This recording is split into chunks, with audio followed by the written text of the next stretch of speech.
இப்போது புதிய அறிமுகம் ஆச்சி ஹோட்டல் சாம்பார் 50 கிராம் ரூபாய் 20 மட்டுமே. மத்திய பட்ஜெட் தாக்கல் செய்யப்பட்டுள்ள நிலையில் ₹1 நாட்டின் வரவு செலவு விவரம் என்ன என்பதை பார்க்கலாம். மத்திய அரசுக்கு கிடைக்கும் ₹1 24 காசுகள் கடன்கள் மூலமும், 18 காசுகள் கார்ப்பரேட் வரி மூலமும், 21 காசுகள் வருமான வரி மூலமும், 4 காசுகள் சுங்கவரி மூலமும் கிடைக்கிறது. 6 காசுகள் கலால் வரி மூலமும், 15 காசுகள் ஜிஎஸ்டி மற்றும் இதர வரி மூலமும், 10 காசுகள் வரியில்லா வருவாய் மூலமும், 2 காசுகள் மூலதன வருவாய் மூலமும் கிடைக்கிறது.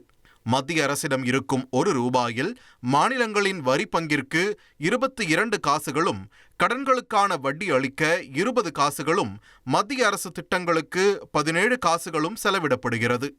நிதிக்குழு செலவினத்திற்கு 7 காசுகளும், இராணுவத்திற்கு 11 காசுகளும், மானியங்களுக்கு 6 காசுகளும், மத்திய அரசு நிதி பெறும் திட்டங்களுக்கு 8 காசுகளும், பிற செலவினங்களுக்கு 7 காசுகளும் செலவிடப்படுகிறது. இப்போது புதிய அறிமுகம் ஆச்சி ஹோட்டல் சாம்பார் 50 கிராம் ரூபாய் 20 மட்டுமே.